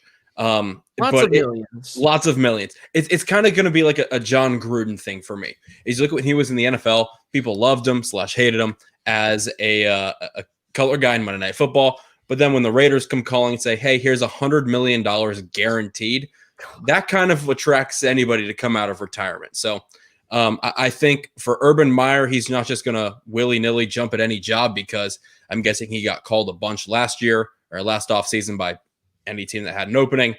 And I'm guessing the same will happen this year. So it's got to be the right fit for Urban Meyer if he goes anywhere. I think Texas would be a good fit for Urban, but I don't think he takes that job. Right. All right, guys, this one comes from Snips. How much does the Coastal Carolina game affect Zach Wilson's draft stock? So this is a guy, he's climbing up draft boards, a first-round pick. I'm seeing a lot of mock drafts that have him now climbing in the top 10. He finally got to face a really good team, a really good defense in Coastal Carolina. We talked about it. Didn't look too good, kind of underwhelming. Do you guys think this affects his draft stock at all? I mean, I'll start off. I don't think so because so many teams need quarterbacks this upcoming draft. I think he's still going to be a top 10 pick, but definitely didn't help it, I guess, to put it kindly. It didn't help it. I don't think it hurts it. And one thing really stood out to me about his performance this past week, and not just him, but BYU's offense specifically. On that last drive, no timeouts, and then Gunnar Romney gets hurt, who's their most reliable target most of the time on offense. And he goes down on that last drive, and somehow BYU still needs to figure out a way to move the ball down the field. And they did. So I'll give credit to BYU, and I'll give credit to Zach Wilson for that. So I don't think it really hurts his draft stock. I think in the face of adversity, I think he's done pretty well this year. And when it comes down to that final play and they lost, he did what he needed to do, though. He threw a good ball. They didn't get in the end zone. They were the length of a mullet short. That's how the game goes sometimes. But I still think that last drive he orchestrated really well. And if he lost it, if his draft stock took a hit, I think that last drive alone brings it back up a little bit. Yeah, I don't think it hurts it. I think he'll be fine. Sure, it wasn't his best game, but you know what? Every player has an off game. Trevor Lawrence has even had an off game at one point. I think recency factor is also a big factor into what teams are kind of thinking and remember when they're going into this draft process. And when Zach Wilson goes to the combine in March and he looks phenomenal, people forget about this Coastal game in an early December showdown, and they'll say, wow, he looks great. I mean, he'll be fine. I think he's just fine. I don't think it hurts his stock. Yeah, like I said earlier when we were talking about this game, is I gave major props to both BYU and Coastal, but even more so to BYU on a short week. We said they didn't have to prepare for Coastal, but they were there already. They were essentially preparing to play Coastal Carolina. And I think that really showed for, yes, it was a mediocre game for Zach Wilson, but I think it is as good as you could have gotten for the 2 or 3 days of preparation to flying across the country, to not realizing you're flying across the country. I think Zach Wilson did everything in his power to have the best game he did, and best game he could. And I think that's what you're going to get out of him. I don't think it affects his draft stock at all. Right. We got a super chat from our man Connor. Guys, what is your failure of the week? Mine goes to Virginia Tech, this time being the grounds crew when the sprinklers went off in the middle of the game. A very interesting way to try and slow down Clemson. That was a bold move by, getting the sprinklers going. It reminded me of that Buffalo Wild Wings commercial from years ago where they get the headquarters to try to completely mess up the game or something. My failure, it almost was a failure, but they ended up pulling off. Let's go on mine, is when there was a minute left in the ASU game and the ASU was trying to pull the UCLA running back into the end zone, because if they wouldn't have scored, they just would have, let the clock run out and kick the field goal. So not a fail of the week because they made it happen, but just the fact that, again, ASU was trying to pull the guy into the end zone. I fail of any kind, but he did his job. But that's not something you see every week. Fail of the week, and we're going to stick with that same game. Pac-12 refs were embarrassing in that UCLA ASU game. I'm not going to come right out and say that the reason ASU lost that game was because of the officiating, but for anybody that watched that game, do not even pretend that officiating was not the worst we've seen, at least in the Pac-12 this year. I mean, it was pathetic. I mean, how many times do you see ineligible man downfield called in college football? Never. The answer is not very often. You see it in the NFL a lot. You don't see it very often in college football. It was called 4 times in this game, and once was on the 5-yard line. ASU scored a touchdown on a slant route, and they called ineligible man downfield. Where was he going to go? Like, he couldn't go downfield. ASU scored on the next play. It doesn't matter. And then on the last drive of the game, ASU gets screwed by an ineligible man downfield. And the actual replay shows that he was a yard and a half past the line of scrimmage. Like, how do you call that? Anyway, the rest of the game was horribly officiated too for UCLA as well. And I think that was just Pac-12 refs in a nutshell. Yeah, mine was going to be how ASU lost what felt like a very classic ASU game. And to your point, I mean, a lot of that goes on the officiating. Yeah, it wasn't great on either side. There was terrible calls that went against ASU, especially the ineligible man downfield with a yard and a half downfield. And I mean, it's supposed to be at least 3. Yeah, that was bad. There is something I want to mention. I don't know how much or if any of the Louisiana Appalachian State game you guys watched on Friday, but the long snapper for Louisiana had about 5 or 6 snaps go over the punter's head, and he was awful, and they were showing him all game. With 2 minutes left, Louisiana was up by 5 over App State. They were on App State's 30-yard line. No, they were on Louisiana's own 30-yard line. And instead of punting the ball with the 2 minutes left, Louisiana opted to snap it on 4th down, run all the way to the back of the end zone, take the safety to cut it to a 3-point game to avoid their long snapper potentially doing anything bad. Now that luckily for Billy Napier, this didn't bite him in the butt because App State drove down the field and they missed a 28, 27-yard field goal that he absolutely shanked. Had the game gone to overtime, I think App State comes out on top and they win. But I've never seen a play like this. Everyone in the sportsbook was losing their mind because, again, just get the punt off. You kick down the end of the field. App State has to drive down, get a touchdown. Instead, they run back, take the safety, and cut their deficit to 3. So I thought that was now, again, it worked. Had App State won that game, Connor, that would have been the fail of the week. Guys, I realized our poor guy Vicente, we never really ended up coming up because we were out of time talking about the potential Texas A&M, Ohio State, Cincinnati things as those games got canceled. We talked about this when we talked about Coastal Carolina, BYU, about teams, getting games in the middle of the season, how we may not see it again. This upcoming week, Ohio State, they're not playing a game. Texas A&M's not playing a game. A lot of people have mentioned Cincinnati, but Cincinnati, they had COVID cases. That's why their game got canceled. So Cincinnati's out of the equation. We talked about this in the group chat today about how incredible this would be. But just imagine if we could get an Ohio State, Texas A&M game, this weekend. And I don't understand why both these teams wouldn't want to take it. I guess A&M, this doesn't hurt them at all because they're likely not going to get it anyway unless there's a bunch of chaos. If A&M plays this game and they beat Ohio State, this kind of all of a sudden, Ohio State's out of the equation. A&M, they very well could be in the equation. Ohio State, I get it. If you're not playing Michigan this week, if you can't play anyone, you're not in the Big Ten title game, maybe this is your best bet to solidify and, convince the committee you're a good team. We all agree. We don't think A&M is a top 5 team in the country. So if you're Ohio State, why not? I know the SEC, I think the commissioner came out and said that they would allow something like this. But I know the Big Ten, they've been very strict on wanting to stick to conference only. So I don't think it can happen because of Ohio State. But again, if you're both teams, again, like we mentioned earlier, we're not going to get an 18 playoff, but this would kind of be like a semifinal to get into that final top 4. And I think this matchup would be just absolutely fantastic for this weekend. Yeah. So if I put myself in a situation of does this help my team? Does this not help my team? I think that the way that I would look at it would be, and I'm trying to be objective here, the way that I think I would look at it would be, we should play this game because we should play football.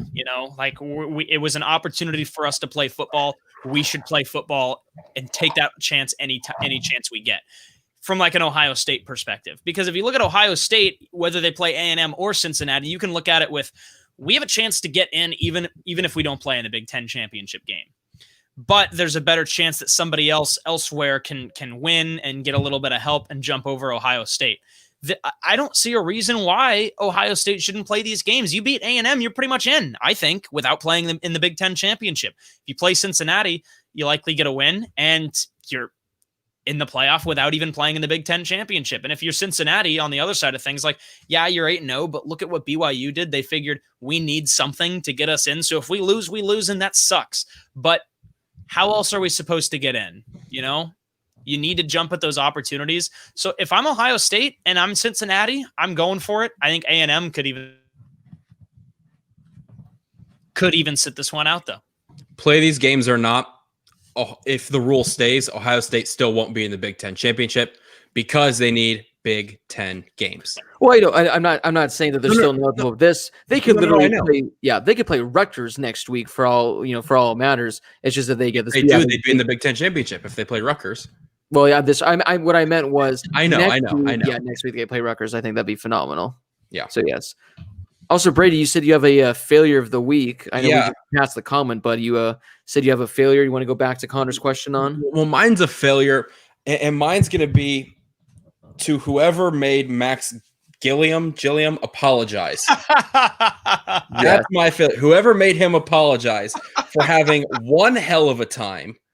How often do you get to do what he did? Enjoying sushi off of the world's finest Chinaware, we can call it. The best. Vegas is a hell of a town, man. Vegas is a hell of a town, man. Yeah, yesterday MJ, she saw it on Twitter and she read that to me and she's like, I don't think at this point I had heard of it yet. And she's like, yeah, all this stuff. And I go, apologize? Oh, by the way, it was on TV. I was like, what show is that? And when did they film this? It's like real. It's kind of like The Bachelor or whatever it is, but people live on a yacht. But they live on a yacht. I don't know, dude. Because it's kind of like when that player from Nevada hit me up for a tape. He used to be at Notre Dame, I think, and he's the one that had a interaction with a former actress, and he was going to let it grieve for that. And we're thinking, why are you getting flack for what you've accomplished, young man? You should have done his whole highlight tape. Should have been that. All the headlines with music. All right, guys, we got time for one final question, and this comes from our man Short Round. Usually, I think now it's a tradition where Short Round, he ends us off with his question he spends all week looking up. All right, guys, you're given a microphone. Hang on, the show was filmed in February. There you go. There we go. You're given a microphone that can translate your voice to broadcast to the entire world. Now, guys, you only have 10 seconds to do this. The entire world's listening. They don't know it's you. They just, all of a sudden, you just hear someone talking for 10 seconds. What are you saying? Short Round says, I'm starting chaos, and I'm saying your religion is right. I love it. Oh, man, that's a good question. 10 seconds. Let's see how fast I can read off every line of my resume. It's a good one. Yeah, I was gonna say something like resume or profile related, but I'll think of something else because no, Josh I'll try to think of something too. One. If I had 10 seconds to say anything to the entire world, man, when do we get to say this? Like right now? I don't know. I don't know. That's a good question. I mean. Why does time make a difference for you? Well, I was just gonna say because my thing would be like give Tom Allen Coach of the Year. Okay, so mine wouldn't be that. I wouldn't be that. Oh, I mean, I was gonna say mine would be something like give Mike Trout to the Mariners, but I don't know. Well, you're thinking I got one. I would just do an evil, cynical laugh for 10 seconds. Just like Blake's like evil laugh that he does. The key is you have to look someone in the eye and start laughing, but have like no nothing going on up here at the eyes. Just something like that, something creepy. It's all. I'd do that for 10 seconds. For 10 seconds, I would try to explain why I 100% completely reject the playoff Kershaw narrative. I think that's a whole load of bull crap. And I will die on that hill that playoff Kershaw is not a thing. But oh my God, look at Short Round's comment. He says, yeah. Or you could say end the world in 10, 9. Well, I'm upset he said that because I had something that I was going to say all along. It's going to say, hello, ladies and gentlemen. This is Blake Harris. And I have a very, very important message, and the fate of the world lies on it. Cannonball. Whatever you do not and just end. Yeah. I would just end it like that. End on a cliffhanger like that. I like it. And on the cliffhanger. So that's what mine would be. So guys, I think it's time to move to our pick'ems now. It is 6:30 over here. We've been doing this for an hour and a half. So this week, let's try to blaze through these pick'ems. There's a few good games we can go in depth on, but for the most part, no need to go too crazy when talking about some of these pick'ems. Guys, the leaderboard, things have gotten interesting. Things have gotten really interesting. Let me just load up here. Guys, we officially now have a tie at the top. Lyle and I are tied at 112. Brady, you're still alive. You're still in this with 106. So you can just go against the opposite grain of whatever Lyle and I say this week, and you can find yourself in first place. Josh, you're not out of it yet. 102. You are down by 10. Let me just say this. If you're a fan of any team that's in our pick'ems and I pick against your team, congratulations. You're going 1-0 this week. Good for you. There you go. All right, there we go. So we got a lot to get to. And I was going to say, I was going to have a massive pick'ems this week because next week's championship weekend. But then I remembered everyone's still playing next weekend. So next week we'll have a absolutely massive pick'ems. We'll do less Q&A. We'll do more pick'ems, maybe like 30 games or something like that, where we can just haul through them. And a lot can change. We've seen a lot happen in that final week when we have a lot of games. So how these look now, that might not be the top 4 when it's all said and done. But guys, let's get these pick'ems underway. Let's get through them in probably 10 minutes or so. And let's start with some Pac-12 action. Utah at Colorado. Are we going in our normal order? That we are. Okay. Jarek Broussard's been really good for Colorado. They've established a pretty good running game, and they're 4-0. They need to keep playing, and they need to keep winning, and there's a pretty good chance that they can pass USC for the Pac-12 South title. And one way to stick with that is take care of business against Utah, and I think they do that. Yeah, Broussard went for 300 yards last week. He's been great. Colorado 4-0. They've looked really good. I think they take care of Utah too. I've got Colorado. Colorado, one of the few places where even without fans, they still get a home field advantage. Having the altitude in their favor is a real thing. I'm going to go with Colorado. Yeah, I mean, a lot of people were asking our thoughts on Broussard in the comments throughout the show, and he's been good. Colorado's been good. The only downside is how is this going to work in regards to the Pac-12 title game with Colorado and SC? Who's going to get the advantage? Do they play? No, they don't play, right? Colorado, SC, they don't play each other? Their game got canceled, so Colorado already had a different game canceled. So they've had 2 games canceled. USC, I believe, has only had Colorado's 4-0, but they've had 2 Pac-12 games canceled. So the weekend that they did not play against USC, they went out and played like San Diego State or something. Oh, that's right. So that's how they got to 4-0. So basically they need USC to lose. See, they should just make it where it's USC versus Colorado because Washington, Oregon, they don't deserve to be in the Pac-12 title game. Honestly, they should have done what the Big 12 was going to do, or what was in the ACC's doing the same thing, aren't they? Where they just take the top 2. Top 2 teams. Yeah, 100%. Yeah, it should be that. So hopefully maybe they can get something work because if you have SC and Colorado and they're both undefeated, they should be competing for the Pac-12 title game. Anyway, I'm going to go with Colorado. I think they're going to stay undefeated. Hopefully they can ride this one out. We got Nevada at San Jose State. San Jose State's actually had a pretty decent season, so I'm going to go with the Sparts. Yeah, I'm doubling up. I like San Jose State. I hate doing this, but I'm going to triple up as well. I'm going San Jose State. I'll pick up against you guys later down the road. Well, Josh, if by decent you mean being one of the 9 remaining undefeated teams left in the country, then yes, the Spartans are having a fairly decent year, I must say. And they're going to ride that momentum. They're that good, though. Like, I just don't think they're that good. That's the Well, issue. We'll see this weekend, but I'm going to go with the Sparts in this one. Western Michigan at Ball State. They're going to row the boat down to Muncie, Indiana, and they're going to win. Chirp, chirp. Western Michigan. Brady's favorite place in the world. I'm going to take Ball State. I don't know why. It's just a gut feeling that I'm going to take Ball State at home. Last time, I think we had Ball State in the pick'ems. I said, I've been to Muncie and it's a terrible town. Well, a few days later, I was talking to our good pal Sandy, and he said, hey, I used to own some restaurants in Muncie. It's a great town. So last time I said Ball State was a terrible place, I got yelled at by my grandfather. So I'm going with Ball State. I got yelled at by my grandfather. Not actually. He's like, hey, Muncie's a And you great probably place. yelled at him and said, what was it? Don't worry about it. Or He's going to deal with it. no, he's going to deal with it. Sandy, you're going to deal with it. Let's go with Western Michigan in this one. They don't row the boat anymore. They do that in Minnesota, but they can still row the boat at Western Michigan. Houston and Memphis. I think Houston is now in the lead in college football with having, I think, 7 games canceled this year, maybe 8. So Houston, hopefully not another one for you guys this week. Well, they're going to get their points canceled off the scoreboard by Memphis. So I'm going to take B. White, Big Brady, and the Tigers. Yeah, I like Memphis in this game. Houston, I mean, it's unfortunate they've had so many games canceled this year, but it's just going to catch up to them, especially against a team like Memphis. You know, with Houston, I almost put a photo of Derek King in a Houston jersey in the Stars of the Week graphic earlier, but I didn't. So I'm going to go with Memphis in this one as well. We got Cougars versus Tigers. Ooh, that's a fun battle right there. Both teams have been underwhelming this year, but Memphis. Cougars. I sure do, Josh. I sure do. But I'm going to go with the Tigers in this one. Go Tigers. North Carolina at Miami.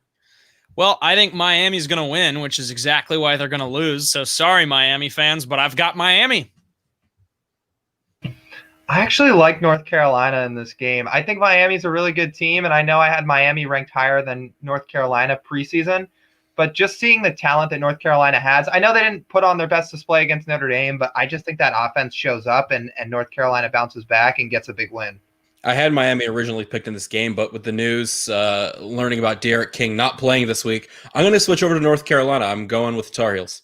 North Carolina was my Blake's bet of the week. I got him +4 when I was in Vegas, and now the fact that Derek King's out, that bet might look even better. I think I have Iowa -3 on that parlay as well, so hopefully that one comes through. So I like this. I'm going to looking back now. I wish I would have had them on my big parlay, which Ohio State's on. Now they're not anymore. Also, Brady got Indiana in one of my parlays, so hopefully they don't mess that up. I having their game canceled. I'm going to go with the Tar Heels in this one. I'm expecting a big game from Sam Howell in this one. Wisconsin at Iowa.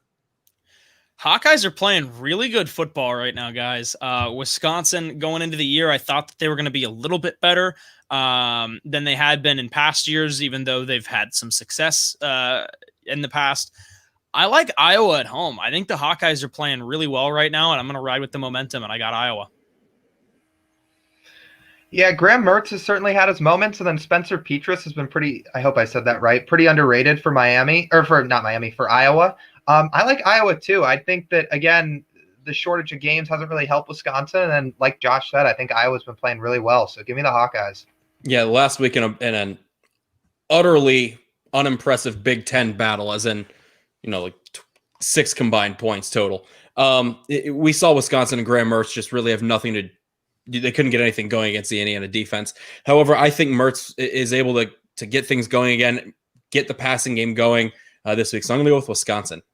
I just mentioned Iowa. They're on Blake's bets, so I got to go with them -3, and I'm going to go with the Hawkeyes. Washington at Oregon, battle of the underwhelming Pac-12 teams. Good Lord. I told you guys that Oregon was inconsistent. I told you guys where their weak spots were, and their poor play finally caught up with them, and they've lost 2 in a row. Not very impressive at all. I think they rebound this week just because at this point in the season, in the past, I've said Oregon has too many question marks for me. Now, all of my questions about the Ducks have been answered. You know what their strong suits are. You know where their weak points are. And for me, I'm more confident with Oregon heading into this game, even though they've both been very underwhelming and inconsistent. So I'm going to pick the Ducks to bounce back. Yeah, I'm going to take Oregon here. I mean, both these teams, like you guys said, they've been pretty underwhelming. We thought they were going to be better. My biggest takeaway watching Washington is on the offensive side of the ball, they just don't have a whole lot of flashy or dynamic skill players. Like Dylan Morris, their quarterback's been okay. They just don't really have a running back who can really, really threaten you. And they don't really have many big play receivers, at least from what I've seen so far. Oregon, despite losing a couple games and despite not looking great the last 2 weeks, they still have those skill players. And Tyler Shuck as a whole, I think, has still looked pretty good. So I'm going to take Oregon. Yeah, you guys both brought up really good points. So I'm going to go with Oregon as well. I think Shuck figures it out. And he has great weapons. Obviously, Oregon's always known for their speed. So I think Oregon's going to get a pretty good win this week. Washington's going to get shucked by the Ducks. So I'm going to go with Oregon. Coastal Carolina at Troy.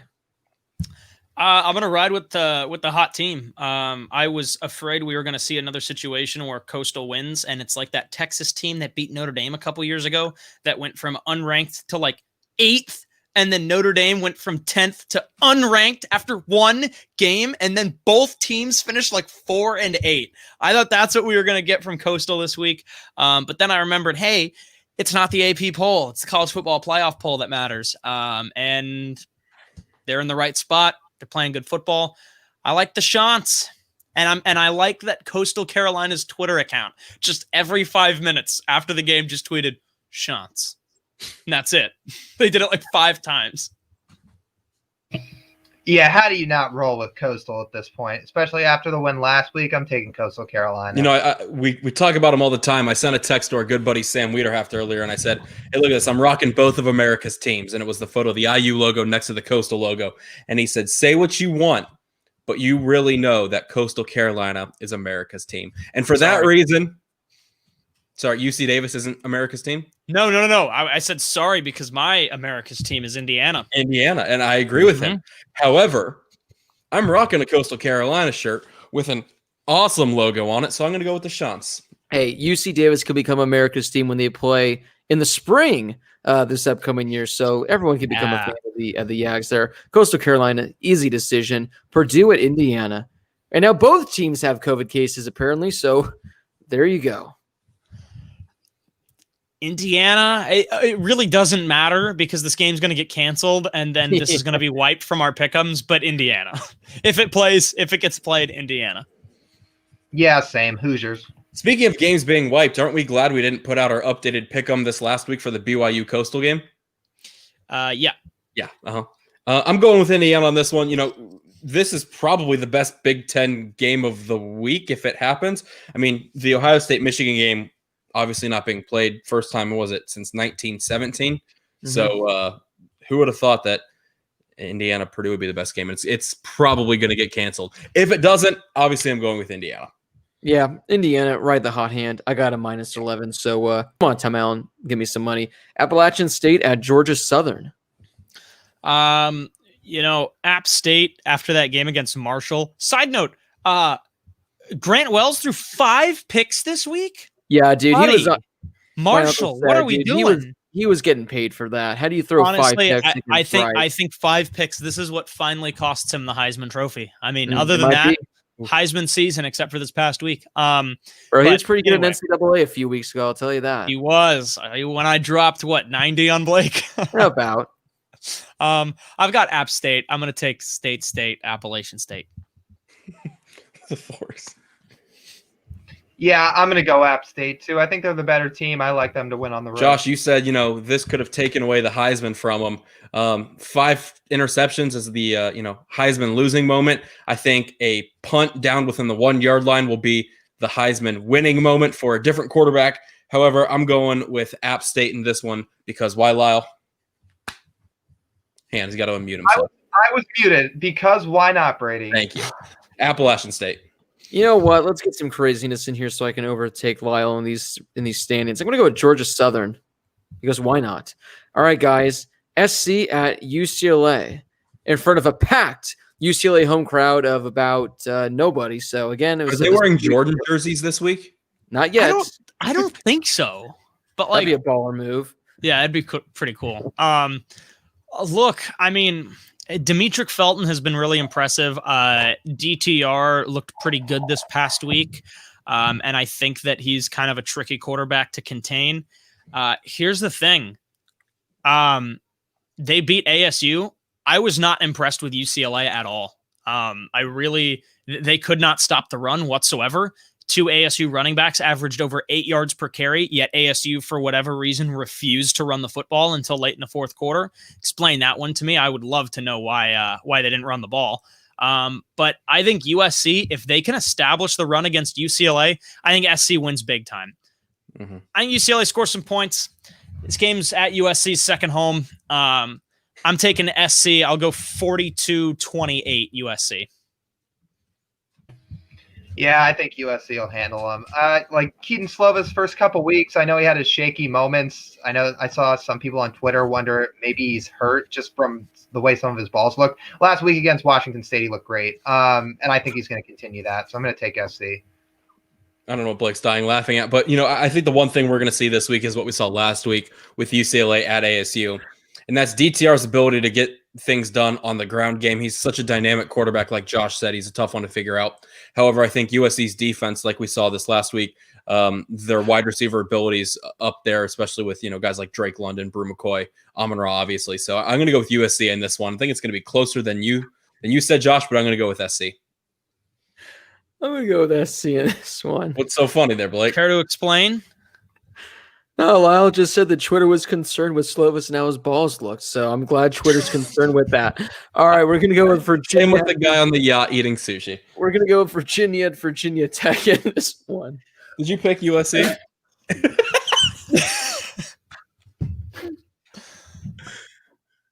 Oh, never a dull moment. I meant his footballs, like the balls that he was throwing. Yeah, his passes were kind of wobbly. Yeah, man, Twitter was concerned with his wobbly balls that night, man. No, that's not what I said. I said Twitter was concerned with the way he looked, and then he improved because the footballs he was throwing looked a lot better. All right, Virginia Tech. I didn't hear it, but I'll take both of your words for it.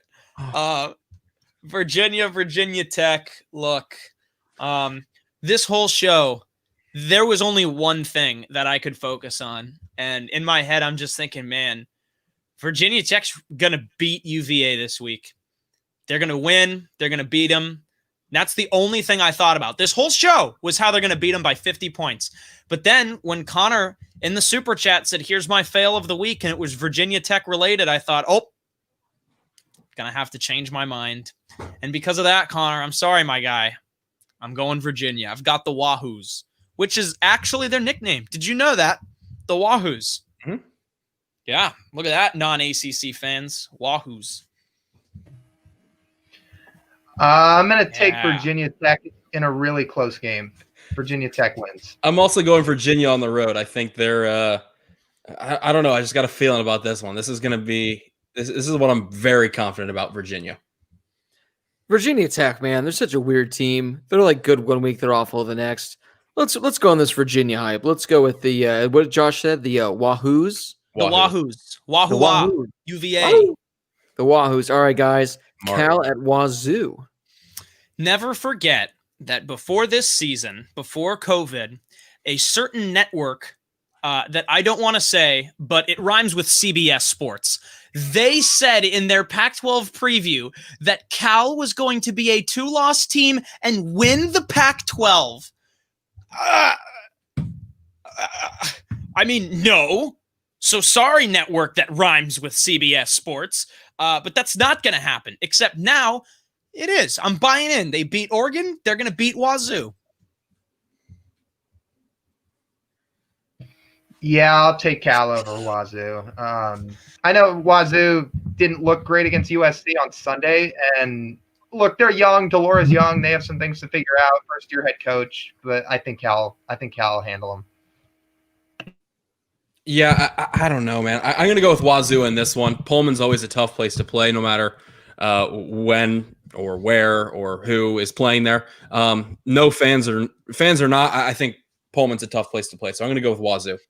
It's a shame Max Borghi hasn't played the last few weeks. I think it's maybe one game on the season because this guy was supposed to be like CMC Part 2, and unfortunately we haven't seen him. This game is literally like Cal should win this game.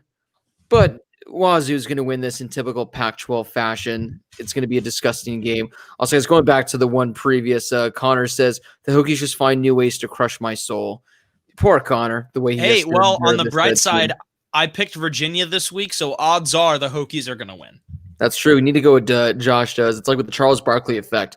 Bet the opposite of what Charles Barkley picks, and you're going to win yourself a lot of money. Guys, normally this is a game just for its own weekend, but now since, we got a bunch of games all spread out, Navy at Army this upcoming weekend. I think this is the best Army-Navy uniform matchup we've gotten in a really, really long time, and that's saying something because these teams always show up every year with their uniforms. Fact of the matter this week is that Army's a better team, and also in their uniform reveal, the dude was out there with a frickin' tank. So I've got Army. Because Navy's in there's in the water and all that too, which was awesome. In the rain, so don't go to the beach in the rain, I guess. But Army showed up with a tank, so I've got the Knights. Yeah, Navy hasn't had their best year, and Army, for the most part, has looked pretty good. So I'm going to take Army. It's a real shame that this game is being played this weekend instead of next, where they would have essentially had their own time slot for it. Actually, no, conference championships next weekend. It's just a shame that they're not getting their own time slot and own day for this game like we normally do. Being played at 3 Eastern on CBS, so it's obviously that prime time slot for it's Navy. Who knows how to stop that offense? I'll have to look at this up because normally, since it's always on its own, it's always the CBS game. They always get the main CBS guys. So I'm not sure if they're still going to get them this week. I would assume they would. It's also being played at Army. I think it's the first time it's played at one of the schools in like 30 years. Yeah, because it's always a neutral site. So I'm going to go with Army, and this one, they've been the better team this year. All right, guys, 2 games left. But first, we got our worst of the worst featuring Northern Illinois and Eastern Michigan. When I saw this, I thought to myself, I'm going to go through the entire Salukis rant until I realized that that's Southern Illinois. So I did a little bit of research about Northern Illinois' mascot. His name is Victor E. Husky. E is his middle initial. Don't know what it's short for, but I'm going to assume it's short for Ernest. So Victor E. Husky. The issue with that, the problem with that is that faster, Husky. Josh. Say it faster. No, I understand. Okay. It's Victory Husky. We'll get there, but Victor E. Husky, Victor Ernest Husky. The problem, you guys know how to spell Husky, right? Lyle, spell Husky. Husky. Attaboy. Can we all agree that that's correct? Mm-hmm. Okay, so Victor E. Husky's last name, Husky, is spelled Huskie, like plural, but without the S. And that's not how you spell that. So, considering that Victor E. Husky is apparently stupid, I'm taking Eastern Michigan in this game.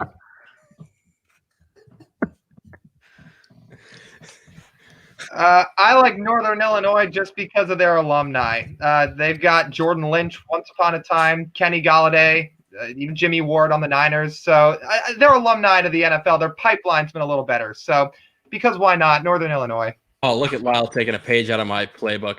If you look up some Eastern Michigan alumni, you will, John Harvey Kellogg, if you like cereal, you probably know John Harvey Kellogg, creator of Kellogg's. And that's pretty much it if you look at it. George Gervin, all right, he was big in the NBA too. TJ Lang, great offensive lineman for the Packers. Doesn't matter.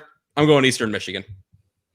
I think you didn't mention it because one guy you didn't mention is Max Crosby, one of the nicest guys we made a tape for, who's now absolutely just killing it in the NFL, who has said he's going to be a guest sometime in the offseason. So look forward to having Max Crosby on the show at some point. So because of that reason, I'm going to take Eastern Michigan, which brings us to the battle for the Territorial Cup. Earl Boykins, 5'5" player in the NBA. Hey, former Clipper, Earl Boykins. Yeah. Arizona State at Arizona. All right, guys, let me explain this real quick. U of A allowed 173 rushing yards to USC, a team that did not establish the run Wazoo. They allowed 233 rushing yards to UW, 281 to UCLA, and 407 rushing yards to Colorado. Meanwhile, ASU is averaging over 210 rushing yards per game and DeMonte Traynham and Rashad White are each averaging over 7 yards per carry and averaged over 8 yards per carry against UCLA. Only 4 letters matter this. Come on, I was getting to my letters. Only 4 letters matter this week, and it's RTDB. Run the damn ball. If Arizona State runs the damn ball this week, they will beat Arizona by 60 points. So I'm gonna take ASU to keep the Territorial Cup in Tempe for the 4th straight year, and to hand Arizona its 12th consecutive loss. But this has U of A upset written all over it, doesn't it? So I'm gonna take ASU, but man, I would just not be shocked. Man, this has been kind of a forgetful season for ASU. I mean, they've had a bunch of games canceled, a shortened season to begin with. They're still looking for their first win, but you know what? To find a little bit of light in this kind of dark season, if they beat U of A, that's enough to salvage a 3-game season. So I'm taking ASU. They're the better team. They have better players. Like Josh said, get Traynham and Rashad White going this weekend, and ASU is going to pull it out. I think it was Jordan Simone on Twitter, old ASU DB, who's now, I believe, still part of the radio crew. He said, it doesn't matter if you lose every single game of the season, as long as you win the last one against U of A. That's all that matters. Josh brings up a great point. Run the damn ball. Utilize the 2 power backs you have. They're great. You know, we saw a little bit more from the ASU receivers this past week, finally getting some catches. Johnny Wilson, 6'7". How often do you see a 6'7" guy running routes on the outside there as a true freshman? So they have the weapons. They just got to utilize it. And this is finally, a consistent week of practice, hopefully. So I'm going to go with ASU, keeping the cup. But like Josh said, don't be surprised if U of A wins this one. Yeah, the last time these 2 teams met in Tucson was a fantastic game, a fantastic finish. ASU's the better team. You can make the case they should be 2-0. They're favored by 8, and I do have them on one of my tickets, so hopefully ASU can win by more than 8 points. They should win this game, no problem. But in typical ASU fashion, never always expect something you're not expecting with them, because they will lose deliver it with 4 minutes left. They will deliver it on a consistent basis. So I'm going to go with the Sun Devils in this one, which does wrap up this week's show of the Harris Highlight Show. Thank you guys so much for watching. Thank you guys so much for listening. You guys can follow us on Twitter at the HHShow_. You guys can follow us on Instagram at Harris Highlight Show. We're on Spotify. We're on Apple Podcasts. We're all over there. We're here on YouTube as well. Guys, any parting words before we head out for this upcoming week? ASU plays on Friday this week. Ah, that's true. They do. Friday. Hey, Josh, you should come out here and watch that game on Friday night. I might. We can consume alcoholic beverages. Oh, that sounds fantastic. I'll let you know. 2 things. SC hat, isolate the DBs. ASU hat, run the damn ball. Yes. Good night. Any parting words, Lyle? Go Devils, man! Like let's not go winless this year. No, hey, we still might go bowling. That'd be miserable. We'll go bowling 0-3. The first team in college football history to go to a bowl without having a win. Hey, that'd be a hell of a stat, though. Like, I'd ride that momentum and ride that stat for sure. Right. All right. So again, thanks to everyone so much for watching. Thanks for all your donations. Thanks for sticking around the show. Again, so many comments. So if we missed any of yours, catch you guys next week. We always appreciate it. Give this video a thumbs up. Drop a comment down below. Let us know what you liked about the show. Let us know what you'd like to see in preview or in future shows. Twitter, Instagram, Spotify, Apple Podcasts, Patreon. Everything you need to know in the description of this video. For Josh Schaefer, Lyle Goldstein, Brady Klain. Oh, there. My thumb cannot bend that way at all. This has been Blake Harris, live from the Chateau here in beautiful Monrovia, California. And we're going to see all you guys right back here again next Tuesday night.